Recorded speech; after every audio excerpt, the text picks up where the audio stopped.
Hello, everybody, and welcome back to It's a Wonderful Podcast. I am one of your hosts, Nolan Dean. With me, as always, is Morgan Robinson, and this week, there are no strings on either of us because we're talking freely about Disney's Pinocchio, because this month we're getting Toy Story 4 and a Child's Play remake, that both movies that no one asked for, so let's go back to the origin of puppets coming to life. Why the hell not do that? You say both movies that no one asked for, but will they be good, Nolan? Will Toy Story 4 be good? Will Child's Play, the new Mark Hamill Child's Play, be good? Probably. I think Toy Story 4 will be like, people will be surprised it's good, then within 2 months they'll be like, here's why it's problematic. And then for Child's Play, it'll probably have like a cult following who thinks it's fun, like the Friday the 13th remake, but mostly people will just forget about it. So you're saying what will happen to these two movies is the same that will happen to any two movies of their kind? Yeah, although a horror remake that people either cultishly follow or hate, and an animated big budget Pixar sequel that people love at first, but then realise actually isn't that good. Incredibles 2. Finding Dory, I was thinking about. Both Finding Dory and Incredibles 2 are both sequels that I found very disappointing. But we're not here to talk about those movies, are we, Nolan? No, but it is linked to Disney somehow. We're here to talk about Pinocchio, the OG coming to life puppet. Yeah. Disney's second animated feature film. This was after Snow White? Yeah, 1940. Pinocchio was 1940. Snow White was 33, 37. Wasn't it? 37. Oh, fair enough. Get your release dates locked in your mind, Nolan. Well, you know I don't watch the Schmodown, so we know you do not watch the Schmodown, but you still need to know your release dates for knowledge. You know the reason I don't watch the Schmodown anymore? I don't know the reason. Because I've been busting my ass as a Collider fan for 5 years. I'm not going to. They never invited me to one of the VIP events. I'm not going to. I'm going to forget about that joke. I mean, I accept that the joke happened just then, and I'm going to move on from the joke. I'm sure people are not enjoyed the joke. I thought it was a worthwhile joke, but out of respect for everybody, I'm going to move on from the joke. Fair enough. We are talking about Pinocchio, though, and we will have a little announcement later on in this episode that will, stay tuned for that. Towards the end, we will make an announcement about the foreseeable future of the show, and that sort of thing. But Pinocchio is what we are focusing on today. It's a great old classic animated movie. Of course, my favourite thing is this is before Walt Disney Distribution Studios were a thing, so it was an RKO radio picture from Walt Disney Production. I knew you would immediately love that. You know I love RKO radio pictures, because what is a radio picture, Nolan? It doesn't make sense. I just got that. I thought you just liked RKO because it reminded you of Randy Orton. No, that's not it at all. I am no longer a wrestling fan. I was a wrestling fan for about 2 years in my childhood, to which I believe Randy Orton was active, but that's beside the point. No, I just like the concept of a radio picture. We all know this. And you want to know another reason I picked this? Why? You know I like stories, and maybe like to write stories where things that shouldn't come to life end up coming to life. Well, that is true. Yes. So do you take inspiration from Pinocchio? Is that what you're saying? A little bit. Okay. Yeah. Okay. There's a little bit of Pinocchio in Moonflower, but it's not the whole I want to be a real person kind of thing. It's more I want to take control of my life, which I guess is part of Pinocchio as well. Yeah.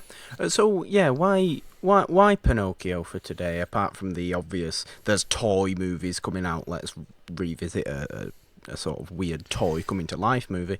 Why Pinocchio? What do you enjoy about Pinocchio? What sort of sits with you about it? I feel like Pinocchio is one of those Disney movies where they felt like they could be experimental and do a bunch of weird stuff without having to worry about, ooh, the children, that kind of thing. Because, I mean, you see him smoke, you see him drink, which is kind of interesting to me because there's rules in, like, now in place for, like, kids literature and kids movies where you can't show, like, drinking or smoking or anything, even if it's a bad guy doing it. Yeah. And seeing how wild they go with it in this one, I mean, it feels like a kind of a release, you know what I mean? Yeah, and it's why I really enjoy the very old Disney movies, like Snow White. Snow White's got its darkness to it. Oh, and this one does too. I mean, it's based off German folklore, isn't it? It's an Italian story. Right, yeah. I was trying to figure out what accent Geppetto was using. Oh, yeah. It's an Italian story. Carlo Collodi wrote the book. Yeah, it's Italian. It is German. I forgot what I was saying. Completely blanked on what I was just about to say. What were you talking about? Maybe that will jog my memory. The little darkness that's in it. The darkness that's in it. Yeah. Okay. So Pinocchio is a very, very dark story, and a lot of the other Disney movies of this time are. You look at Dumbo even. Dumbo's pretty dark. And that's, Bambi's got its cruelness to it, as we all are well aware of. But yeah, I just think that's what they did back then. They were not afraid to go very, very dark with their kids' movies because it seemed more effective. And I've seen with the Frozen 2 trailer coming out this week, I've seen a lot of like, how dark is Disney allowed to go posts and stuff like that, all on the social medias and the YouTubes and various things.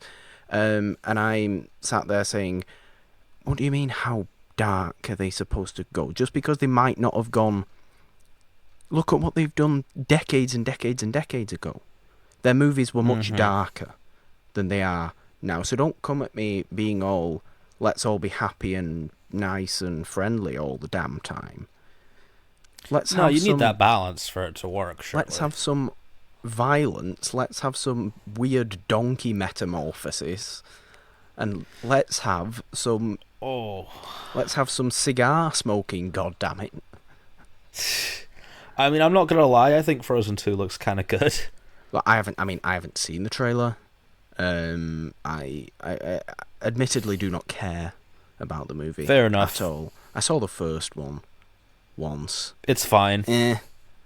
It's okay. It is. It is okay. I've constantly said for ages, I think Elsa's the only good thing about that movie. Well, that's fair enough. That is fair enough. But yeah, I just don't understand why people now, because people clearly haven't looked back decades and decades to the real older Disney movies, because they are incredibly dark. Which is weird, considering Pinocchio is definitely a household name kind of character. I mean, you say who's Pinocchio to a kid now, they'll know immediately who it is. When You Wish Upon a Star is Disney's goddamn opening theme music. Exactly. That's one of the best songs that Disney ever did. If not the best. It's my personal favourite Disney song of all time. I'd say it's top 3. With what? Probably a second. Let's see. Let's think. My favourite Disney song. My favourite Disney song is The Whole New World. I mean, it's fair. That's fair enough. I can't argue with that. As far as recently goes, because I love Moana so much, I have to go with... That's probably my number 3, How Far I'll Go. How Far I'll Go is a great Disney song. What else? That one from Princess and the Frog, which I only just recently watched, is a great song as well. That's one of the more modern ones that isn't afraid to go dark. No, like, it's not. It's creepy. Yeah, it is, and I appreciate it for that. But then again, Moana kind of does the same thing. It's got that weird big lava demon island thing.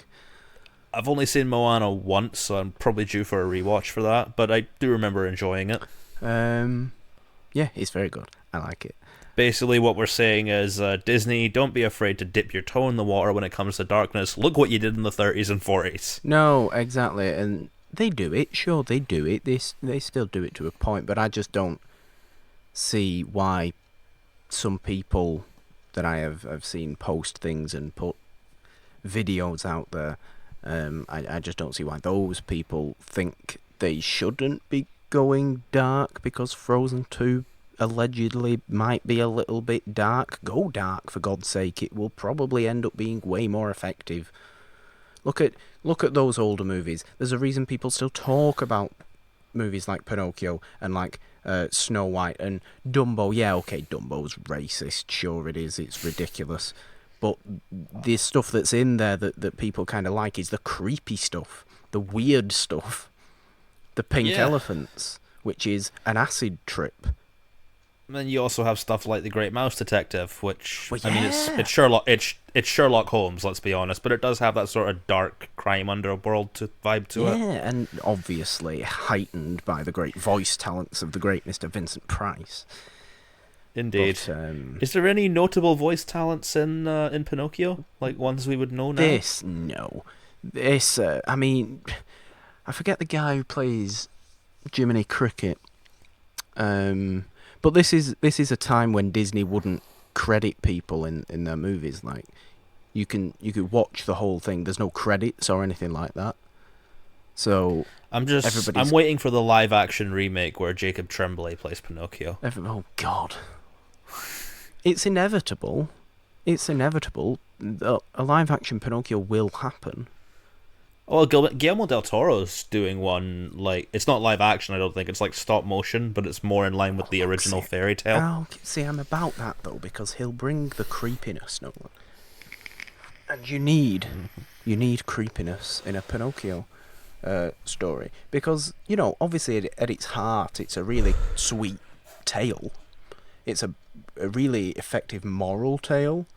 Very simple, but with this kind of little bit of adventure to it, and just really, really thought-provoking. It's really clever for especially this movie. I think is really clever for children to watch. I remember I used to watch this all the time as a young child, and there was just something about it. Whether it was the bit of creepiness, because we all know the kind of stuff I tend to like, is a little bit creepy.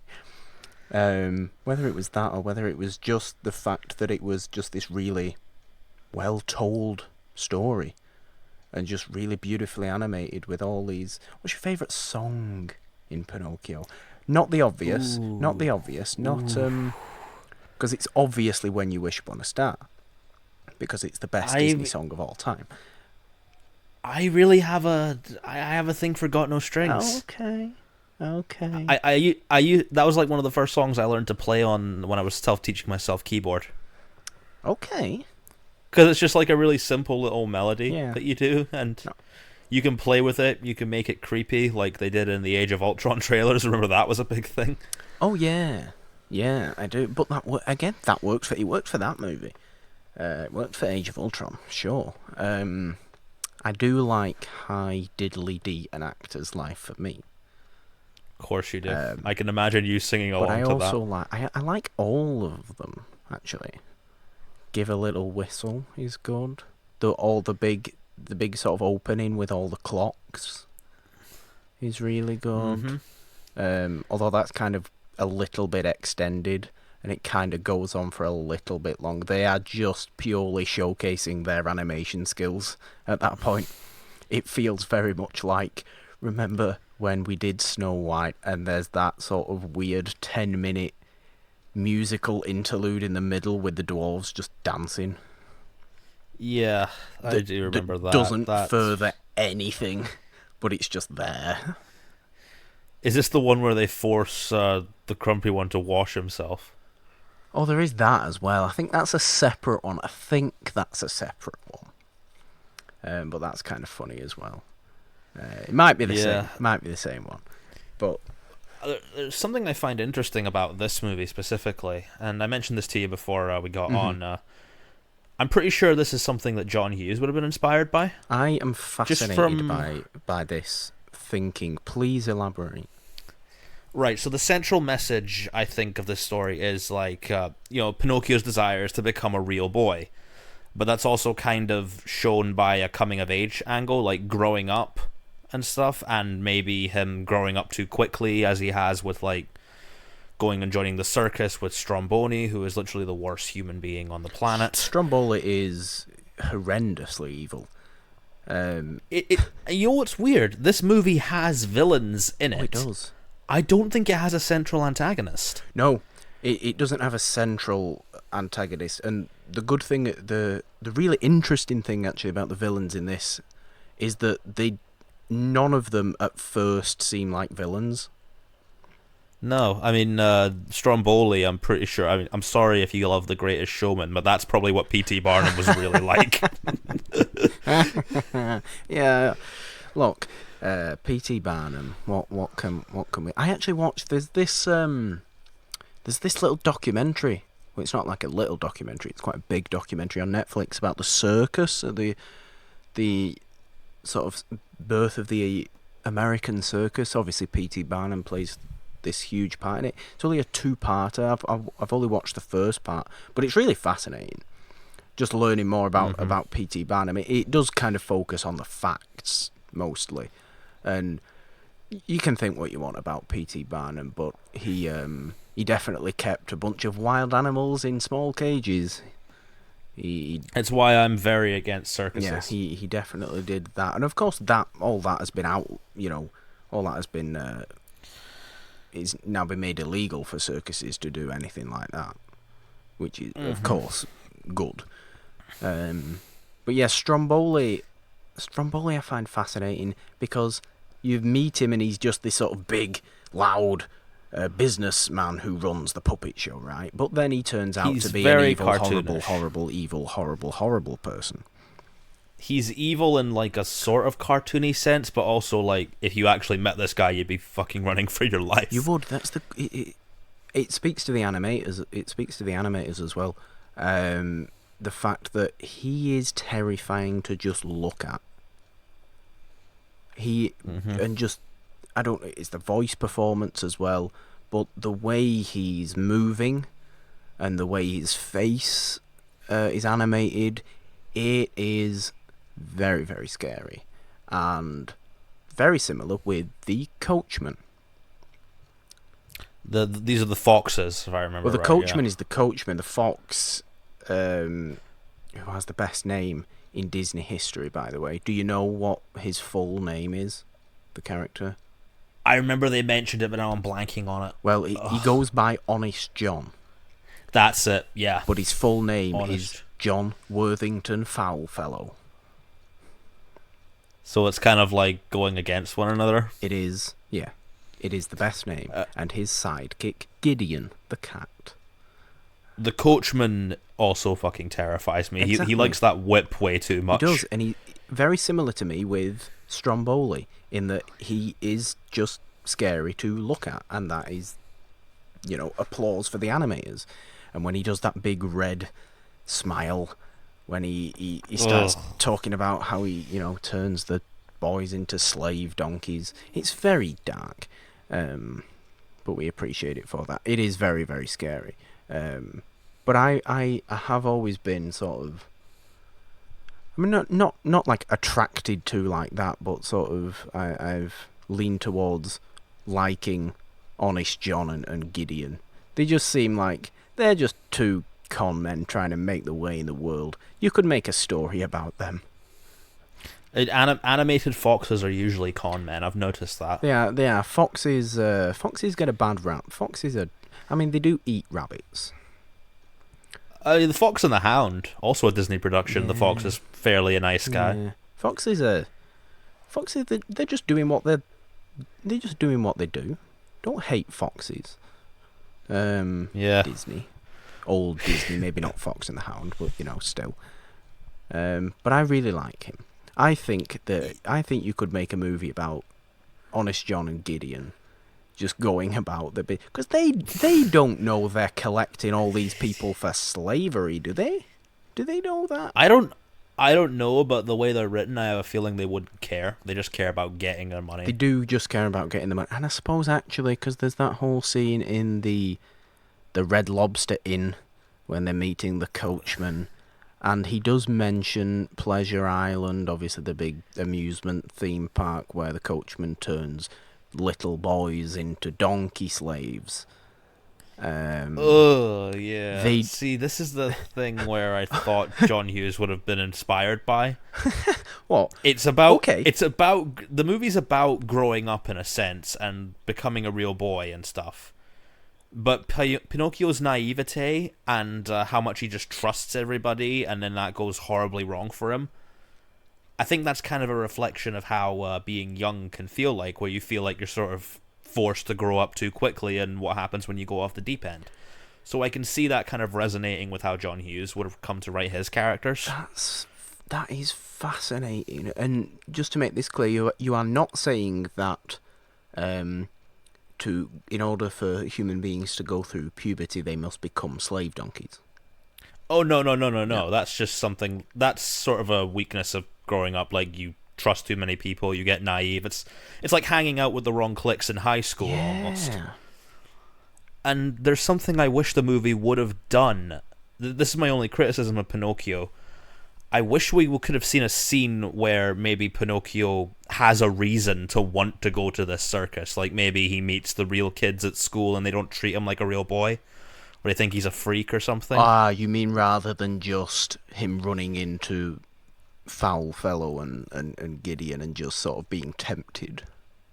Yeah, I mean, you see that in a lot of stories that are inspired by Pinocchio. You know, the notably freakish protagonist will be bullied by humans. Yeah. You know, it's a very Frankenstein-y kind of thing. Yeah, I kind of like that. I don't know if you've read the book. I haven't read the book.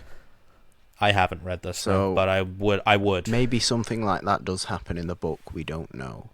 I like that though. I like the inclusion of a little bit of a scene where he's being looked down upon by. Because I mean, it's made a point of that it's surprising to see a wooden boy, but with that added little bit of Pinocchio not exactly feeling confident to go to school because of what other people are saying, because he seems all for it, all ready and to go, and yay, and then he just happens to meet Foul Fellow. And even thematically it could work, because what are puppets designed to do? To do their master's bidding, Nolan. To be controlled. There could even be a whole thing where Pinocchio feels like Geppetto and Jiminy are just controlling him, and you see a little bit of that angst of growing up. I don't Disney disagree. wouldn't have done it back in the 40s. That's the thing. I don't think teen angst was a thing until like James Dean came along. No, that's also true, especially in movies. But that's really interesting. That is definitely a layer that you could add into a more, a newer adaptation. And I know there has been like a bunch of other versions of Pinocchio. This is the only one I've ever seen. Yeah, there's a couple of like weirder ones. Yeah, which, okay, maybe I should go and check out the weirder ones, but considering I love the weirdness so much, as we've already been over. But yeah, I like that little extra layer that you could put in there. I heard a while ago that Robert Downey Jr. wants to do a remake of Pinocchio where he plays Geppetto. Oh, God. Robert Downey Jr. has already played a version of Geppetto in Age of Ultron. We've been over this. Exactly. And if that happened, he would... I mean, let's be honest, he'd probably get Tom Holland to play Pinocchio. Oh, look. As much as I would frankly adore that to happen, Tom Holland is at least 23 years old. He's not 8, or whatever age Pinocchio is supposed to turn into when the Blue Fairy, another Schmodown reference for you there, the Blue Fairy. Is that a Schmodown thing? It is a Schmodown thing. For those who know, Nolan, for those who know, it is a Schmodown thing. But she turns up. I don't know how old Pinocchio's supposed to be. when she turns him into a half real boy? I always thought he was like between the age of 6 and 9. I would assume 8. I would always assume 8. He's not younger than that. Can't be. Is he? I don't know. I'm thinking way too much about the age of Pinocchio. And I mean, we can't mention Pinocchio without mentioning the classic thing that every parent loves to remind you of: lying. Lying. And your nose growing. Yeah. Did that originate in Pinocchio? I believe so. Yeah. It would make sense if it did. I love that. It's one of those. It's one of those iconic images of Pinocchio. I don't really know if there's much of a layer to it. Your nose growing if you lie. No, there's nothing to it. It was just I don't know. I don't think there's anything to it. I just think it just happens. The blue fairy, obviously. It's the blue fairy's magic that does it, and I guess he's made of wood, and wood grows and gets a little nest on the end of it with birds in if you lie enough. And then the leaves on the nest turn to autumn leaves, and then they all fall, and your nose nest is just drooping there and swinging from side to side, and then you get all sad because you've been lying, and then the blue fairy turns your nose back because you've promised to not lie anymore. I mean, I think the blue fairy's being naive as she assumes Pinocchio's never gonna lie. He's a fucking child. Look, Pinocchio, did you break the vase? No. Nose. Did you eat the last pie in the fridge, Pinocchio? No. Pinocchio, what happened to Pinocchio? What? Pinocchio, were you out drinking Italian beer again? Pinocchio, what happened to the ice cream? I don't know. By which point Pinocchio's nose is as long as the country. And I mean, honestly, expecting kids not to lie, I think, is kind of ridiculous. It's going to happen. Look, I mean, sure, but the movie at least goes into the moral of it, right? And that, okay, we shouldn't outright lie. And it has its clear message, and it delivers its message very, very effectively and kind of perfectly. And yeah, sure, but I don't know, lying is a very complex thing. It's a complex thing. Lying to spite someone is not good. Obviously. No, that's not good. But like, where did all the ice cream go? I don't know. That doesn't warrant a nose lengthening, does it?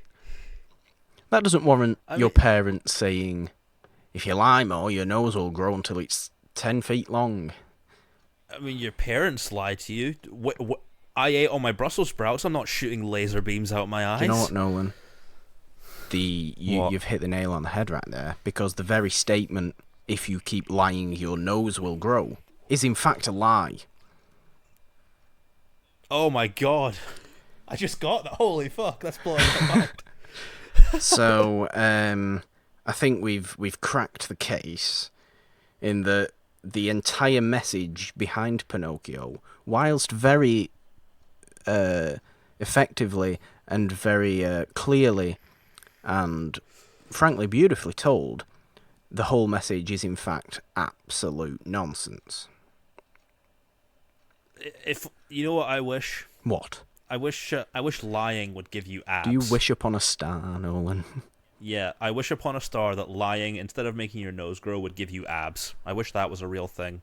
I mean, could you imagine the amount of lies in the world? There's enough lies in the world anyway, but lying gives you abs. But also, it just Nolan, means I wouldn't have to go to the gym. But also, Nolan, that would be a lie. It would also be a lie. And everything's a lie, Nolan. This is the thing. This movie itself is a lie. It teaches people not to lie, but is itself a lie. So we can't get over that. And if we get too existential about it, then we'll start to drive ourselves insane. And we don't want to do that. Oh, yeah. But we should talk about one of the best supporting characters in Disney history. I'm surprised we haven't mentioned him much yet. Figaro is up there. Figaro the cat, who's my favourite grumpy cat of all time.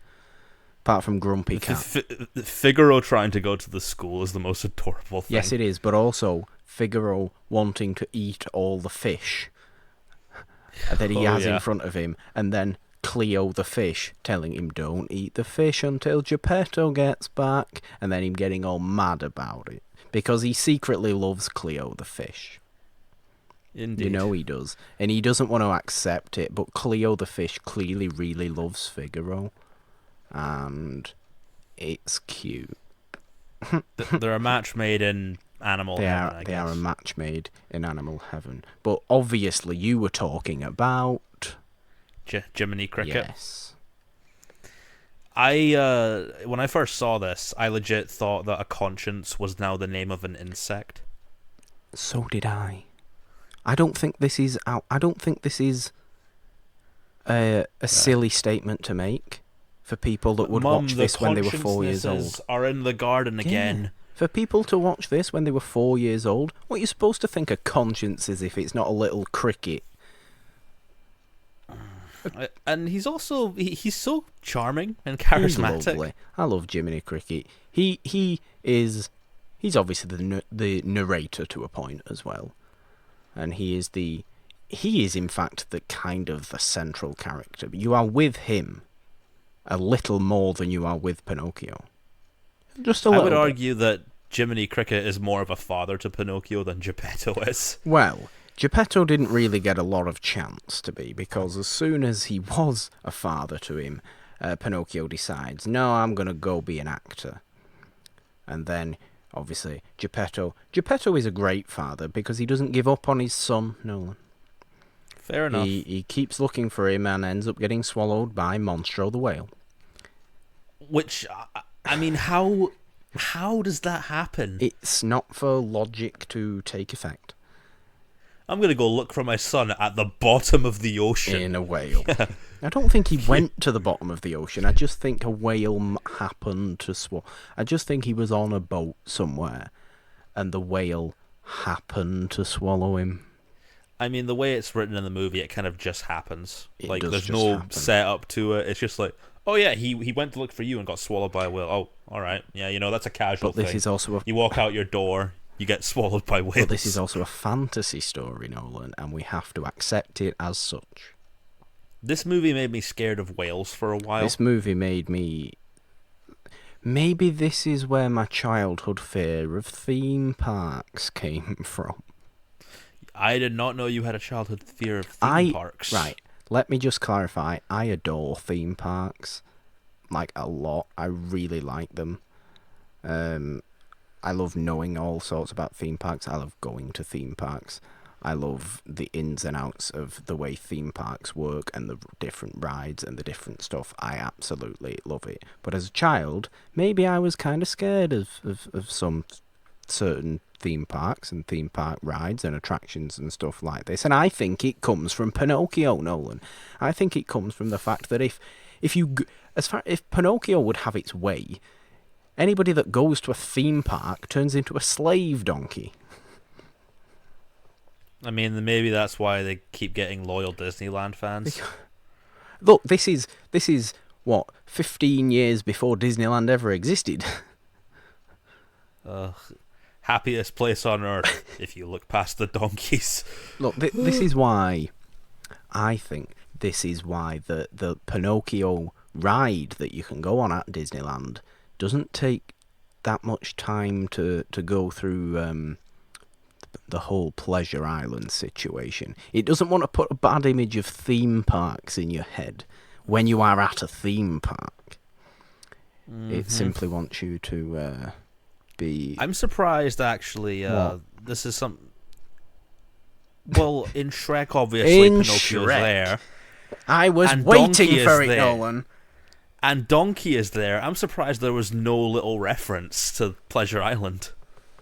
Oh, okay. You think there's no like little tongue-in-cheek Pinocchio looking at Donkey and being kind of scared? Yeah, there's nothing like that. There isn't actually, is there? That's a missed opportunity there, Shrek creators. That is a real missed opportunity. What is going on there?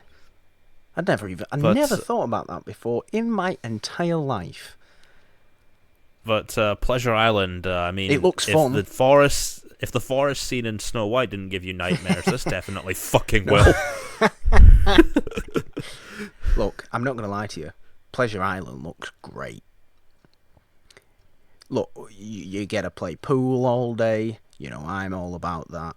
You get to go on roller coasters. I'm not so sure about Tobacco Row, where the Native American throws cigars at you. I mean, that's a way to ruin cigars if you're throwing them on the ground. Yeah, you don't want to be throwing them on the ground. And also, maybe don't have that many cigars. Your mouth will get ridiculously horrible inside. If it was modern day, he'd be giving them vape pens. Yes, he absolutely would. You are quite correct there. But there's Ferris wheels there. There's roller coasters there.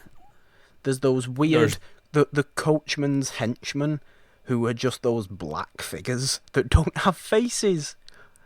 Who are they? Oh, yay! Classic Disney stuff there. Who are they? I have no idea. There's that weird thing that I'm pretty sure back in the 40s it was called ale, but I just call it beer. Well, it's probably still called ale now. Ale is a thing. Fetch me some ale, says every Game of Thrones character. Does ale taste different than beer? I haven't a clue, Nolan. I don't drink ale. Or beer. You'll have to forgive me. You look like the kind of guy who drinks ale. I do not. In, like, massive fucking Thor-sized cups. I just want to do my Thor impression now, where he smashes the coffee on the ground and says, "Another!" I mean, if any movie was going to scare kids into not smoking and drinking... Oh, sure, yeah. That's great. And look, don't smoke, kids. It's bad for you. Yeah, don't smoke until you're of age. Drink in moderation. Or when you're on your last couple of high school exams and you need something to relieve the stress. Not saying that's what I did, but... You are saying that's exactly what you did. We know. We all know. You're not lying to us, no. I know. I'm just being sly about it. But I do not appreciate the little bit of the fact that the movie says that playing pool is bad. Now, this is not the case. If it was gambling, I would understand, but not pool. Also, I don't think there's anything wrong with gambling. Regardless, I wouldn't do gambling because I think it's something that idiots do, unless you're very, very good at it and very, very mathematically inclined. In which case, go ahead, gamble. But it disheartens me that the movie doesn't like the concept of playing pool, Nolan. Because as we all know... I don't get that. The concept of playing pool is a big part of my life as well. And there's actually a little bit of there was decades ago, a little bit of a rivalry in the pool world between those who viewed pool as an art form and a legitimate sport, and those who viewed pool as a gambling game. Is it a gambling game? It was originally a gambling game, of course, but now there's all sorts of, leagues and tournaments, and it's world renowned. There's a lot of money in the game of pool. A lot of money. I always just assumed it was something you did at a bar. Oh, there's a lot of money in pool. But yeah, I just don't like that about this movie. That's just one little thing that I don't like about this movie. Jiminy Cricket says as much, that he disapproves of smoking and playing pool. I don't like that, Jiminy Cricket. I disagree.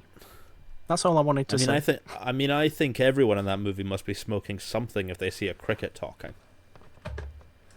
Again, this is a fantasy movie, Nolan, and we have to give it a little bit of leeway when it comes to that type of things. But are you telling me Geppetto does not smoke up when Pinocchio's not there? How else does he get all those wild ideas for little puppets? Because Geppetto is an incredibly creative person who makes beautiful clocks that I want. All of the clocks. Although I don't know how anybody sleeps in that house with the noise of the clocks and the noise of Geppetto's snoring. I have never seen a fictional character snore as outrageously as Geppetto does. The noises he makes, Nolan. It'd be like a barbershop pop quartet of snoring and clocks. There is a reason that Jiminy Cricket tells him to shut up. I also really appreciate that Jiminy Cricket's bed is a matchbox. Yeah. So much for not approving of smoking, Jiminy Cricket. You sleep in a matchbox. We are cracking the case on this movie today. More lies. More lies from the movie making of Pinocchio here. Where do you see people just buy matches? That's like those places in Glasgow that have sold thousands of baseball bats, but have never sold a baseball. Golf clubs, you can also substitute in that with a lot of... I mean, golf clubs I can understand. I know people who are really into their golf clubs and they like fucking put them up on the walls and shit. They put golf clubs up on the wall. Are these people playing at St Andrews? This is my 9-iron that was crafted by an angel's wings and shit like that. If a 9-iron... I don't like golf. If a 9-iron was crafted by an angel's wing, would it work? No, I don't think it would. Angels' wings tend to be fluffy things and all flappy and nice. You need a 9-iron to not be fluffy and bendy. I just don't like golf. You don't like golf? That's a shame. I quite like golf. But I would not display golf clubs on a wall. I would use golf clubs to play the game of golf. My dad was very precious about his golf clubs. Did he ever play the game of golf? He did. He was quite a notorious golfer when we lived in Dubai. I think he still plays golf. Did now, he ever hang his golf clubs on the wall? No. Good. However, I believe there was a trophy golf club that the club he was a part of awarded him. That's fine. You can hang your trophies, display your trophies all you want. You just said that people hung golf clubs on a wall. I'm sure there's some nutter who does that. There probably is. If it's like signed by Tiger Woods or something. I mean, yeah, frame it and put it up, display it. Can you sign or it? Who's the other golfer that I know? Colin Montgomery. Yeah, there is Colin Monk. We're just going to name golfers now. Phil Mickelson, there's a golfer. You'd be surprised how big the golfing scene was in Dubai. Oh, I can imagine. Like, their golf courses are like the fucking Queen's Garden. Dubai is full of fancy businessmen, Nolan, and there's nothing fancy businessmen like more than a nice round of golf. Yeah, but it's also not fun to play in the heat. No. I imagine it's also... Yeah, I imagine it. I imagine the greenskeeper has a big job on Dubai golf courses to keep those freshly watered and freshly mowed. I'm pretty sure there's a team of them. Yeah.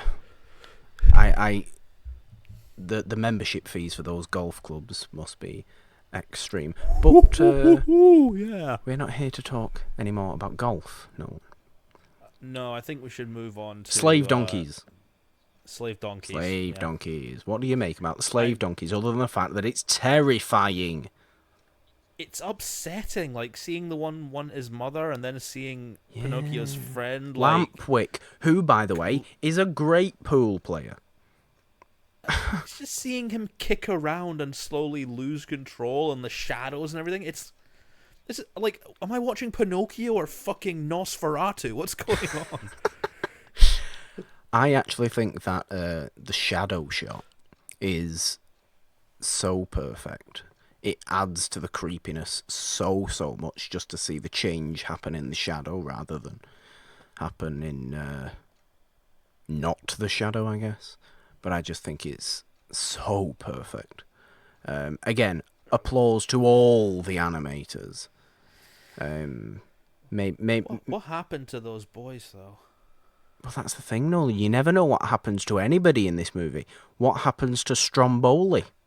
You don't know. What happens to the coachman and Foulfellow and Gideon? You don't know. What happens to all the other slave donkeys? Presumably they go off to wherever the coachman was selling them to. Again, this is Pinocchio's story. We know what happens to Pinocchio. He has a nice life as a real boy at the end. The blue fairy gives Jiminy Cricket the little badge thing. And I like to think that those boy donkeys grew up to be adult donkeys and then went full Hunger Games on Stromboli. I would like to see that. I would like to see all the donkeys get revenge on all the villains of this movie. I would like that to happen. That's the sequel. Yeah, but that scene, the Pleasure Island donkey transformation, fuck me, it is frightening. It is absolutely terrifying. And again, though, it's one of the things that makes the movie so memorable and so effective, and the reason that people still talk about this movie so much is, like we said right at the start, it is not afraid to really go to some dark places, and it does that, and it works so much better for it. I've always thought it was a shame that they added on. I mean, it's not added on, obviously, because it's part of the story, but I don't need the monstro element at all. Yeah, like, when did this become Jaws? I don't need it. Like, just having him escape Pleasure Island, I think is story enough for the story to make sense.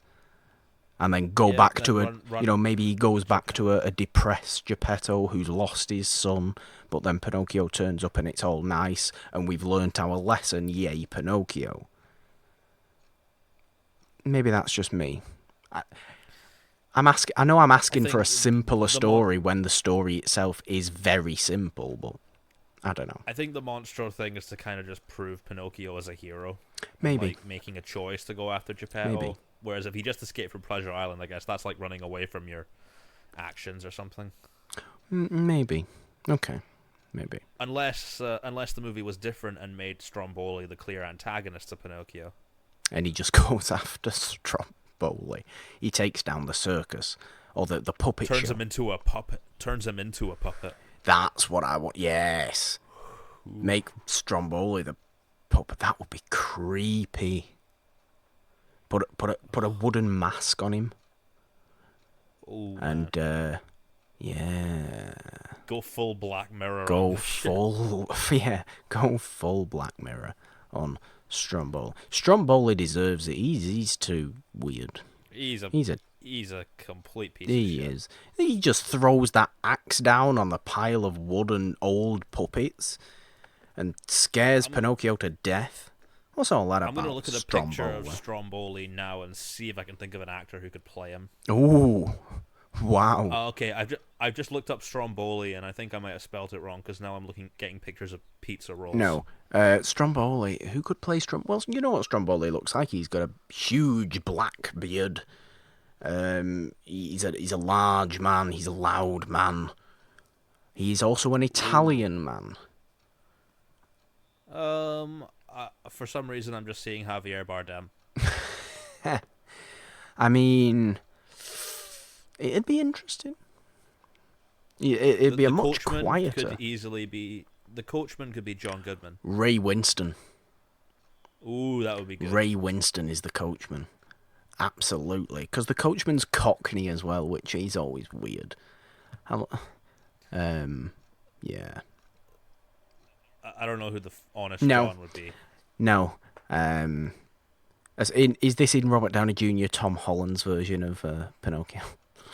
They'd probably get the guy who played Peter Pettigrew to play. Oh, Stromboli. Maybe he'd be okay for Stromboli. He's got that. Or Honest John. You mean? Mm-hmm. Oh, Timothy Spall would not be a bad call, actually. And I honestly miss Timothy Spall. Well, Timothy Spall does a lot of television, I believe, actually, now.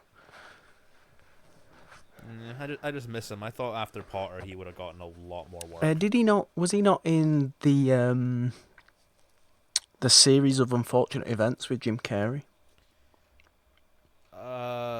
Yeah, he was the banker. Yeah, I thought he was. Yeah, I guess maybe he's just one of those character actors that just pops up here and again, and it's just like, oh, it's Timothy Spall.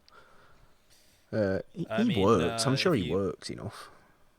if you want someone to be the Penguin for Oh, Pattinson now Batman, you're talking. I mean, it's probably going to be Josh Screw Gad. Josh Timothy Gad. Spall Get would be Timothy great. Spall in. Yes, you've found Timothy Spall would be a fantastic Penguin. But, You can see him in a top hat as well. and he's English. And he's English.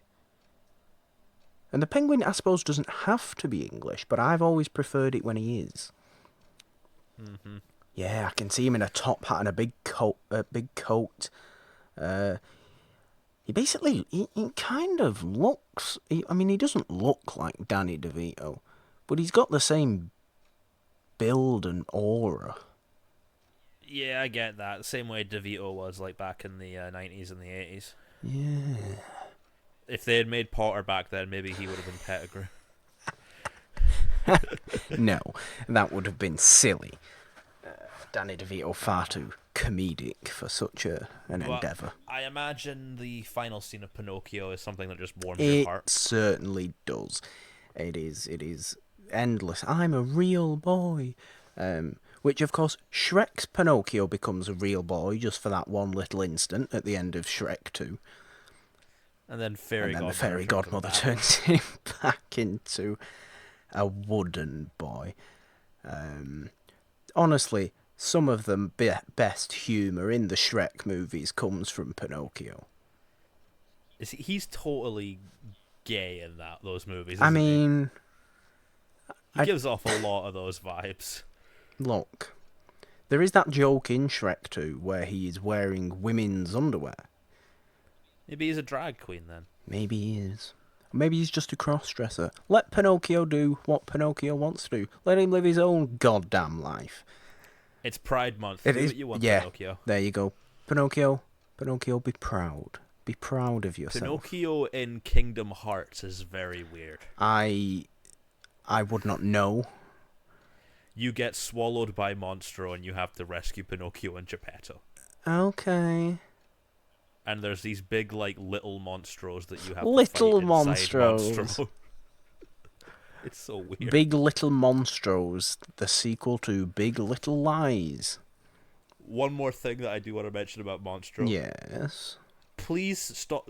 I mean, this probably doesn't help, but burning a whale from the inside is not a good idea. Horrible thing to do. Let him come out naturally, for God's sake. You had all the fish. He just swallowed all the fish. You could have happily lived with Geppetto. You were all together. Geppetto, Figaro, Cleo the fish, Pinocchio. They were all Jiminy. They were all together. They happened to be in the belly of Monstro, but they were all together. That's all they wanted, right? Why do they have to set him on fire? I mean, Monstro's just doing his thing. Like, do the thing that the masterpiece movie Monster House does. Find the uvula, pull on it, and let him throw you out. Oh, what do they do in Finding Nemo? Pretty sure it's the same thing. Is it the uvula thing? Yeah, I'm pretty sure they pull on that. There you go, then. There you go. You don't have to set. I mean, that thing in Finding Nemo was definitely a Monstro reference. Oh yeah, for sure. You don't have to set the whale on fire, though. Yeah, like let's not kill the imagine whales. Imagine what Monstro's poor insides are looking like right now. He won't be able to eat. He's probably died from that. He's only doing what he does. He's just a whale. He just happens to be huge.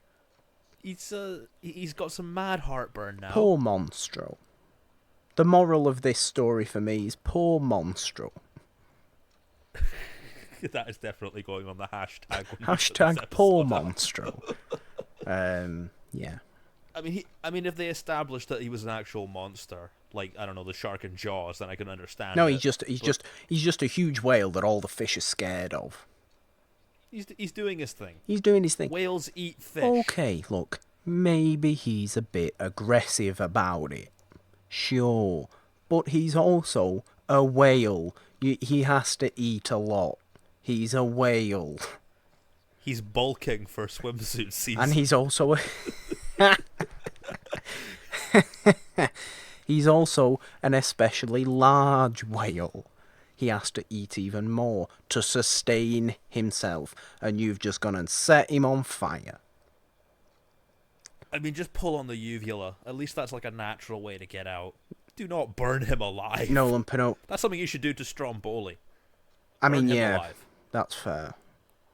We can do that. He's burnt enough wooden puppets as firewood in the past, as he states. Give him a taste of it. Give him a little singe his beard a little bit. That's what I want to see. Just set Stromboli's beard on fire. See how long he lasts when you do that.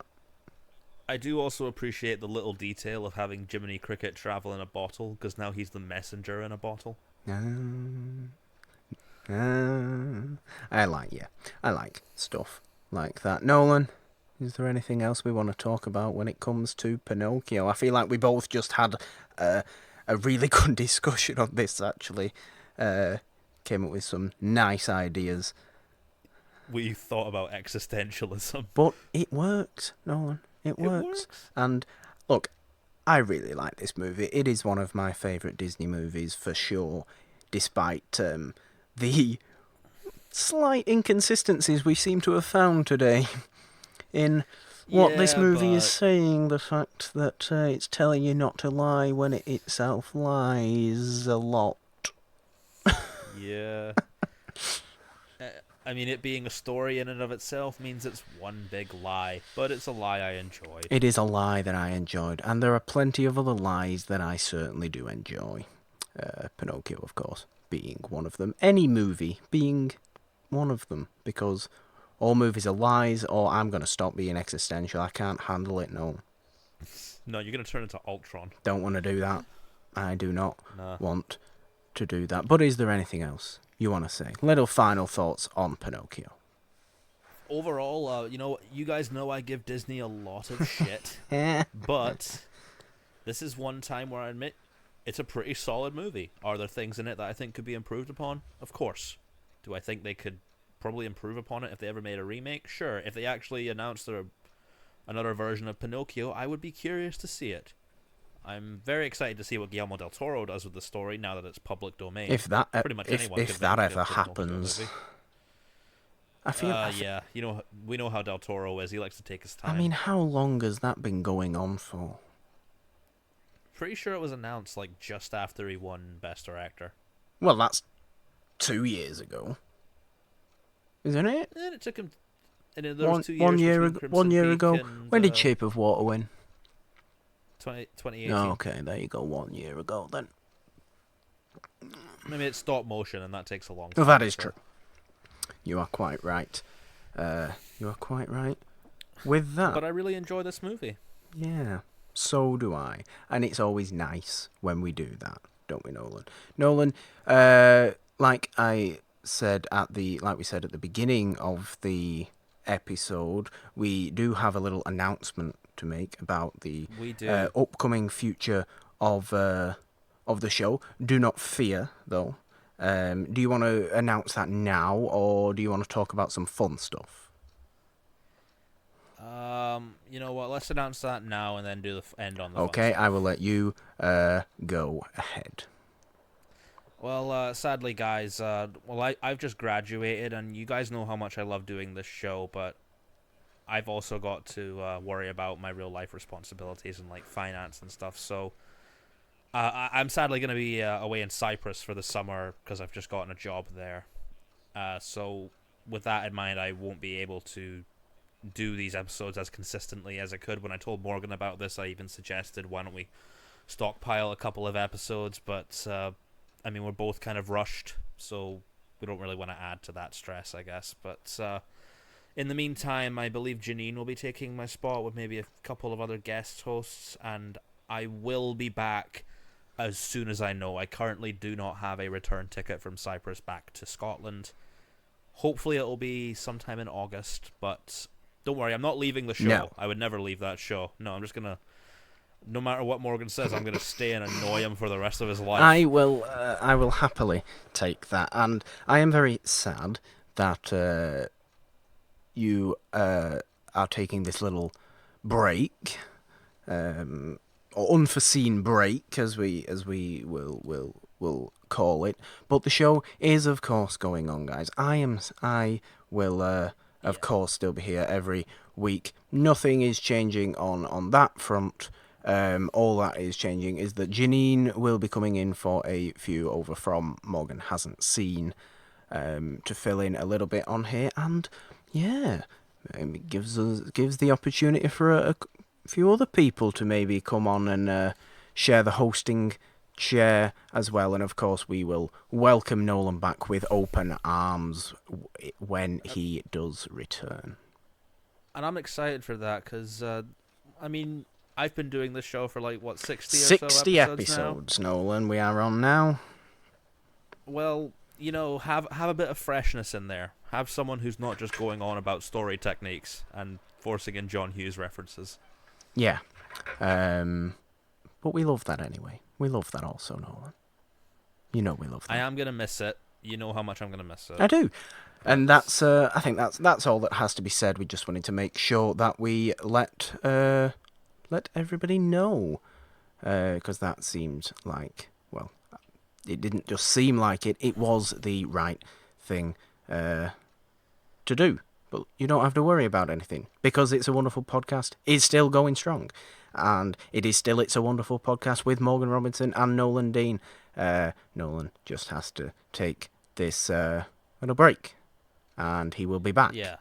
And when he does return, it will be a huge celebration. Who knows which episode it will be. But in the meantime, we will have a bunch of fun stuff coming. New voices mean new little ways of doing things.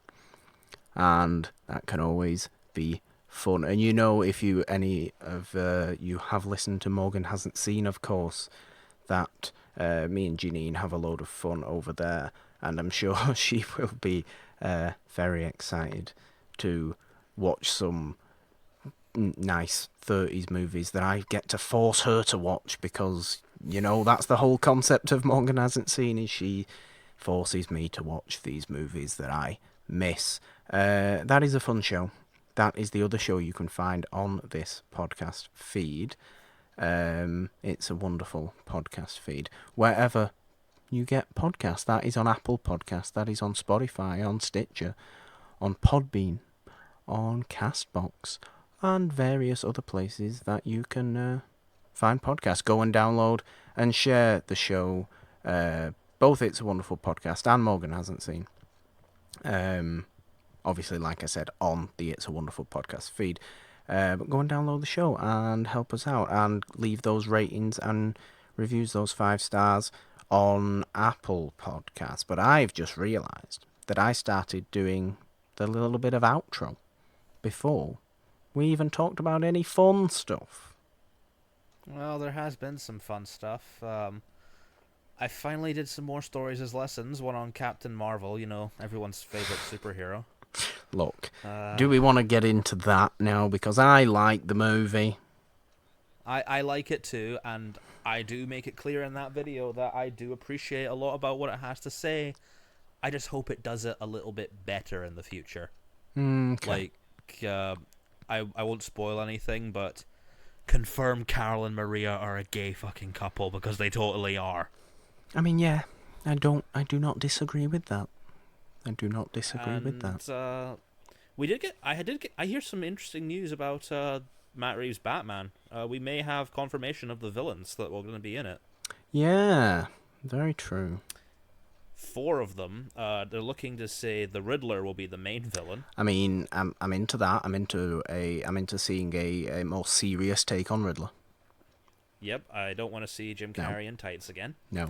The Penguin and Catwoman were already confirmed, but here's one that threw me for a loop. Firefly might be making his big screen debut. Wow. Firefly. Okay. You could look. You could. I have faith that truly any Batman villain can be made complex, can be used effectively. You just have to look at what Tom King did in his run on Batman. Not recently, but a while ago. It was on his run in the War of Jokes and Riddles. He managed to make Kite Man an incredibly compelling character. I've got to check Kite it out. Man. He managed to make him incredibly compelling. So it is doable to make anyone compelling. Firefly, I've always been fascinated by Firefly's voice because he's obviously kind of this burned man. I hope whoever they cast it is a ginger actor. Oh yeah, for sure. Kissed by Fire. Kissed by Fire. Get like Rupert Grint or something to come out as attack him. I'm not sure you get Rupert Grint involved. Not now. Maybe Donald Gleason. Sure. Get Donald Gleason involved. Up for that. I was hoping the villain for this one would be Hush, but fair enough. I'm down to see a Riddler. The thing is with Hush is that once you know the story, it doesn't work. The whole point of Hush is the mystery. But, they were saying it was going to be a big Rogues movie, and Hush does have a lot of Rogues in it. It certainly does. But yeah, I'm interested in that. I want to see Firefly.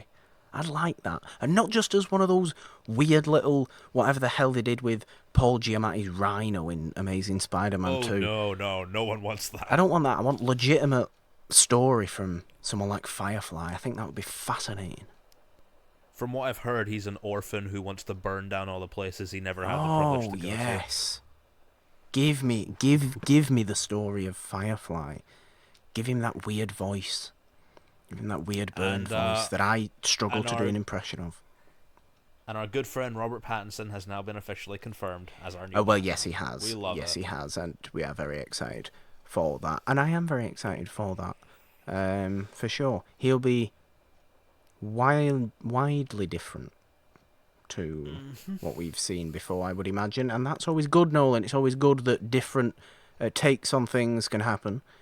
We would be sick if they were remaking Batman and then just casting Christian Bale again. Yeah, but we also got some other DC news that made me very happy when I saw it. What was this?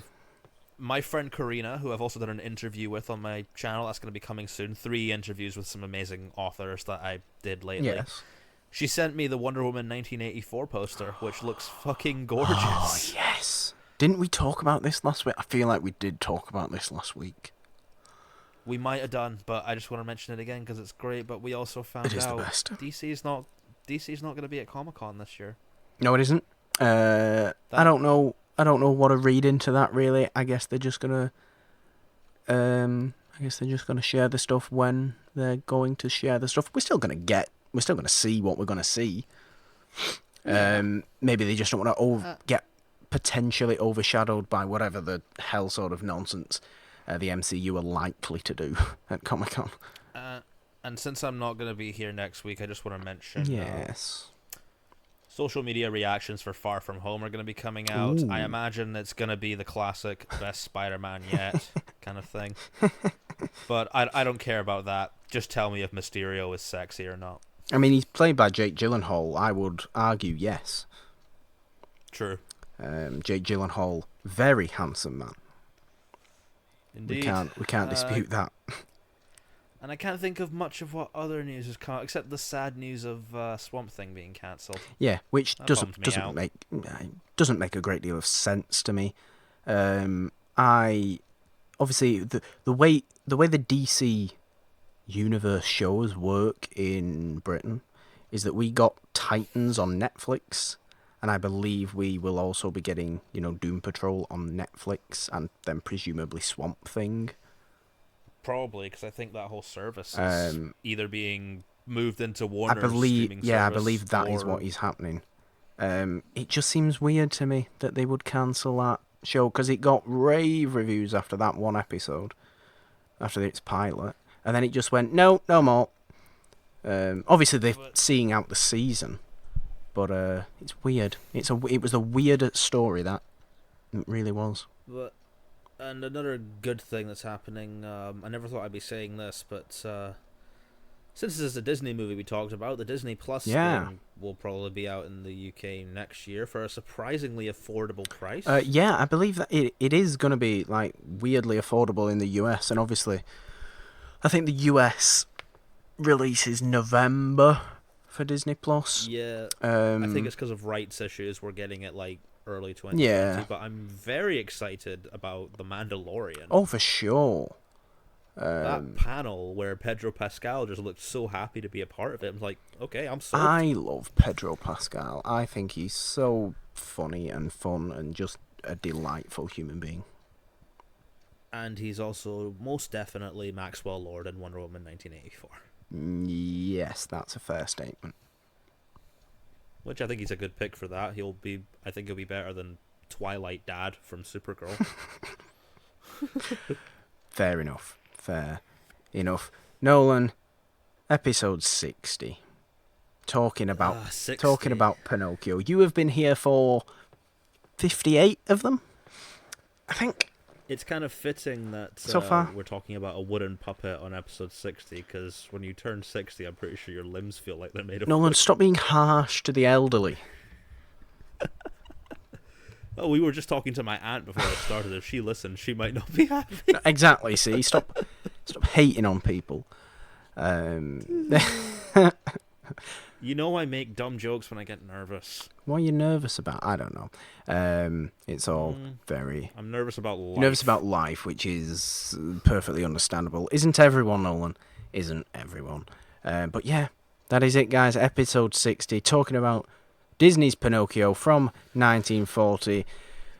As per the announcement that was made before, Nolan will return soon. He will return. When that will be, well, I guess you'll have to keep an eye on that. But the show thunders on with me As it should and do. Janine and some other people that may or may not be involved. Some people you may know or may not know. Who's to say? Who is to And say? even though I won't be on the show, you can guarantee, whilst I'm on my little bar shifts, I'll be listening to it. So I have all the faith you will be doing that. So yeah, that's going to be it. I figured I already did all the promotion stuff before when I was mistaking it for the end of the show. But yeah, go and check Nolan out on his YouTube, Nolan Dean, for all his writer interviews and stories as lessons that are all very fun. And at Nolan Dean 27 on Twitter. Indeed. And check me out on Twitter at the Purple Dom with a 3 instead of the E in the, because say it, Nolan. 3 is the magic It number. is. And on Instagram at just the Purple Dom. Check out the show on Twitter as well at It's a Wonderful One for all your updates on this show, of which there will be plenty to come in the short foreseeable future. And of course updates on Morgan Hasn't Seen with me and Janine every week as well, every Wednesday. Those episodes we are currently on our Men in Black stuff to tie into Men in Black International. That You've been enjoying Men in Black, haven't you? I enjoyed the first one. Second one wasn't great. Second one wasn't great. I can't give you much promises for the third That- one. I'm looking forward to the third one because it's Josh Brolin. That's really why. The second one was very, very of its time. And Nolan, as you can hear discussed on the latest Morgan Hasn't Seen, Men in Black 2 has a cameo from Michael Jackson. I can see why you say it's of its time. It is of its time. It is of its time. Yikes. The first one, though, loved it. Absolutely loved it. But yeah, go and check out those episodes of Morgan Hasn't Seen. It's a ridiculously silly, fun show with myself and Janine, who, if you only listen to this show, you will be hearing on more episodes of It's a Wonderful Podcast. But yeah. And I will be enjoying Men in Black International this weekend. I need all that bisexual energy to heal me. Yes. I love the two of them, Nolan. Do you have any idea That plus Kumail Nanjiani. how much I love Chris Hemsworth and Tessa Thompson? I have Funko Pops of Thor and Valkyrie that are stood next to each other, guarding over everybody else. Will you get their Men in Black Funkos? If It could be like them from a different universe. do you know what? If they have them, maybe maybe I can have I'm sure they will come out two with those. versions of Chris Hemsworth and Tessa Thompson. I'll take it. I will take it. So very much. But Nolan, for the last time in probably going to be a while, see us out. I got no more strings to hold me down. Just a tobacco addiction and a bar job in Cyprus. See you later, guys. Bye, guys.